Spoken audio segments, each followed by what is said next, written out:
ini tadi adalah untuk aplikasi dari uji satu sisi yang bernilai positif. Itu bagaimana log dari upah itu dipengaruhi oleh eduk, experience, dan senior. Nah, kemudian yang di bawah ini dibilang bahwa ini adalah standar error. Jadi tadi kan kita udah dapat yaitu untuk mencari T hitung itu akan sama dengan beta head dikurang dengan SK dari beta head J, kan seperti itu. Berarti kalau misalnya ini adalah S1, ini adalah S2 dan S3, maka untuk T2 untuk yang si experience itu apa? Yaitu beta dari 2 head dibagi dengan standar error dari beta 2 head. Jadi bisa secara manual. 0,041 dibagi dengan 0,017, maka hasilnya adalah 0,041 dibagi dengan 0,0017, yaitu 24,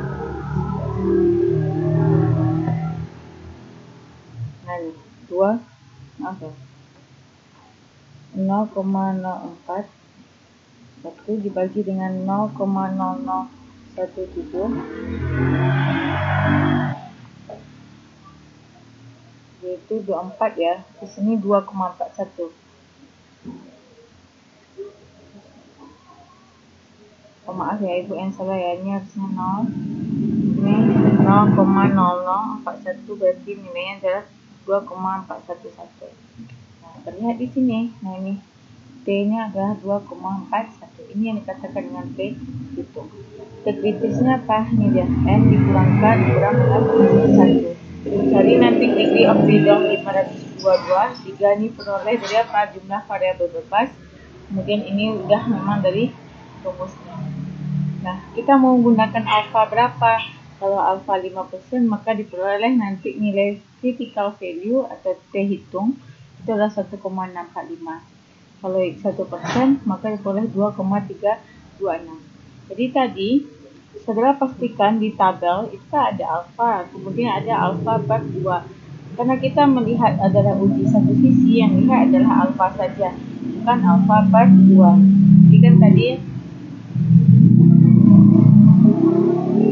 digambar, nah kita buatnya. Nah ini kan alfa di sini. Berarti yang ini adalah 1 dikurang alfa.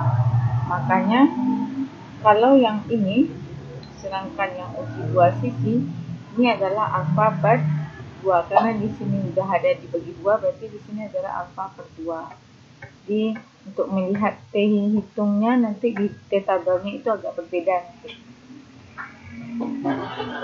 Jadi terlihat bahwa tadi upah nilainya 2,41 lebih besar daripada kita buat di sini. Berarti di sini bahwa T hitung 2,41 lebih besar daripada 2,645, yaitu signifikannya yaitu 5% yang lebih kecil daripada 5%. Berapa signifikannya?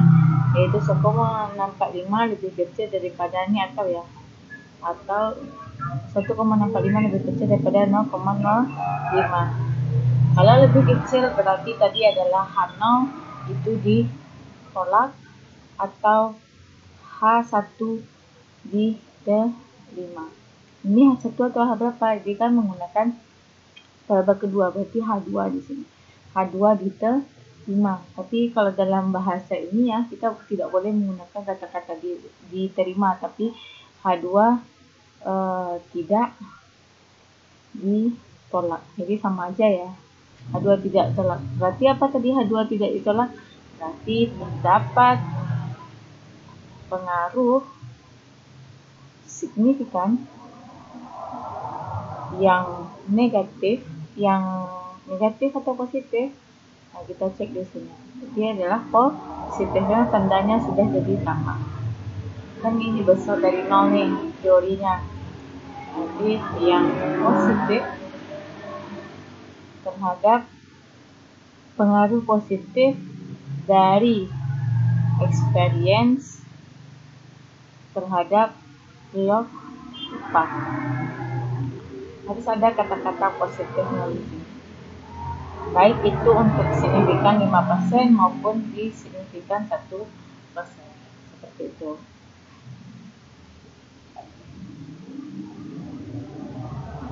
Ya, terhitung melebihi daripada critical value. Critical value ini yang T-tabel atau T-kritis. Jadi kalau digambar tadi ini adalah 0, ini nilai T-kritis. Nah, berarti nilai T kita lebih besar daripada nilai terhitung. Nilai T-kritisnya adalah 1,645. Sedangkan terhitung kita 2,41, maka berada di sini garis ini. Nah, maka inilah yang H1 tidak ditolak. Nah, bagaimana dengan yang kecil dari 0? Ini paham ya? Kalau Ibu buat lagi yang barunya di sini gambarnya agak jelas ya. Di sini kemudian tadi dia adalah besar dari 0, berarti pasti akan di kanan. Berarti terhitungnya T kritis di sini 1,65 tadi untuk alfa yaitu 5%. Kalau 1% tadi adalah berapa gitu. Kemudian terhitung adalah 2,41 di sini dia. Jadi berada di atas ini. Sehingga ini yang dikatakan dengan 0 ditolak atau H2 diterima, tapi dalam bahasa ekonometrika tidak boleh diterima tapi tidak ditolak. Jadi sebaiknya nanti buat gambarnya. Nah, ini adalah uji dua arah, uji satu arah dengan teorinya adalah negatif seperti permintaan dengan harga dengan permintaan barang, atau tingkat suku bunga dengan pertumbuhan apalagi yang negatif. Semakin tinggi suku bunga, maka orang akan cenderung untuk tidak memegang uang. Jadi negatif ya. Kalau misalnya teori dan studi empiris semuanya menyatakan negatif, maka kita bisa menggunakan penelitian ini. Nah, ini persentase yang nilai matematikanya. Nah, kemudian ini SQL udah kita bahas kemarin. Nah, ini jangan lupa kalau misalnya udah sesuai dengan teori, buat yang H1 base and wall kecil dari 0. Jadi boleh pakai H1 saja semuanya, tapi di sini ganti dengan B dari enroll atau B dari staff, beta dari staff itu kecil dari 0. Nah, bagaimana nilainya? Nah, tadi diperoleh bahwa betanya, BH-nya adalah 0,0020 dan standar error dari enroll itu adalah 0,022. Kita bagi ini, maka diperoleh 0,51. Ini kalau manual. Kalau misalnya di Stata, nanti kita lihat terhitung di tabel Stata. Jumlah variabel bebas juga 3. Nah, ini adalah critical value-nya. Jadi kalau misalnya digambar, nah ini misalnya 0, maka T kritisnya negatif min 1,65 di sini. Nah, ternyata nilai dari T hitung yaitu 0,91. Berarti di sini 0,91. Berarti areanya di sini. Kita sudah tahu bahwa kalau misalnya areanya di sini, maka ini dikenal dengan H0 tidak ditolak. Kalau tidak ditolak berarti tidak terdapat pengaruh scroll size terhadap student performance. Begitu juga untuk yang alpha yaitu 0,15. Nah, bagaimana dengan yang ini? Ini 1,87. Berarti kalau misalnya di dalam gambar ini adalah 0, misalnya ini adalah min 1,65. Kemudian terhitung ini terkritis, kemudian terhitung adalah 1,8, berarti sebelah kiri juga 1,87. lebih besar.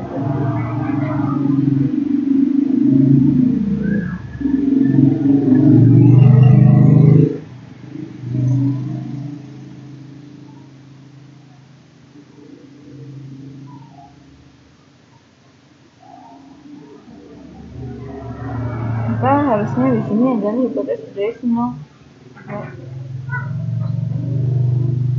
Nah ini nggak ada, itu bisa di reject. Berarti apa di sini? Berarti ini kan daerah Hanover tolak. Memang terdapat hubungan negatif antara angle ya, yaitu antara angle dengan match seperti itu. Karena daerahnya ada di sebelah kiri.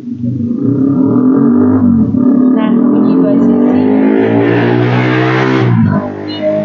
areanya adalah alfa per 2. 0,05 kita bagi 2 berarti 0,025. Maka nanti kalau di table T maka pilih yang alfa per 2 seperti itu. Nah, ini untuk melihatnya sama ya, sesuai dengan rumus T hitung, yaitu beta head dibagi dengan standar error dari si beta head tersebut, apakah B1 atau B2 dan sebagainya. Nah, ini 0,083 dibagi 0,26 didapatkan yaitu 2,5 itu nanti berapa dapatnya. Nah, bisa dicari dengan manual seperti ini atau nanti bisa dilihat di hasil data stata seperti itu. Nah, jika variabel itu adalah signifikan, maka kita akan mendiskusikan koefisien mana yang menjadi koefisien terbaik dalam perekonomian. Jadi nanti kan banyak tuh mana yang terbaik.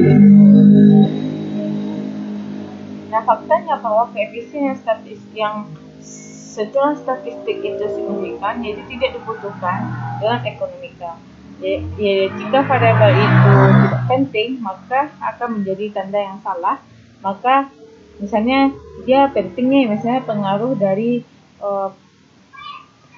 dari konsumsi terhadap pendapatan, harusnya kan positif nih, ternyata malah negatif. Nah, ada misspecified di sini, ada yang salah di sini, maka harus dianalisis lagi dan harus dicari kenapa bisa itu terjadi seperti itu. Nah, ini adalah uji untuk yang Hanover tadi ya.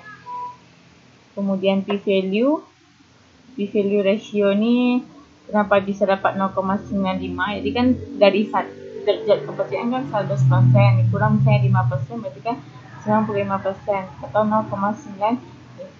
Ini adalah confidence interval. Dari mana? Nah, ini dia. Mungkin saudara akan lebih baik belajar sendiri kalau yang ini.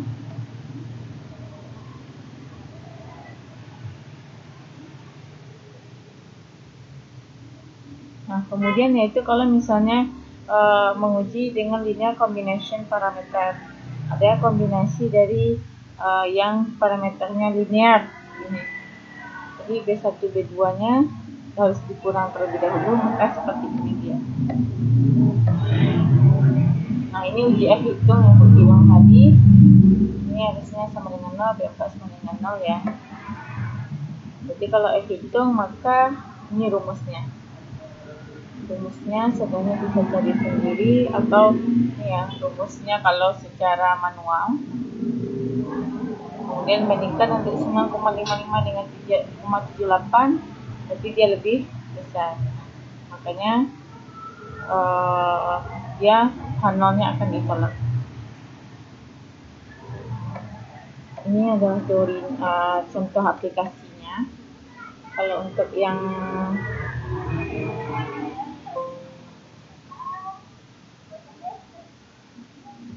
yang statanya, saudara bisa lihat di depan seperti ini udah ibu buat, jadi saudara silahkan buat sendiri regresi misalnya.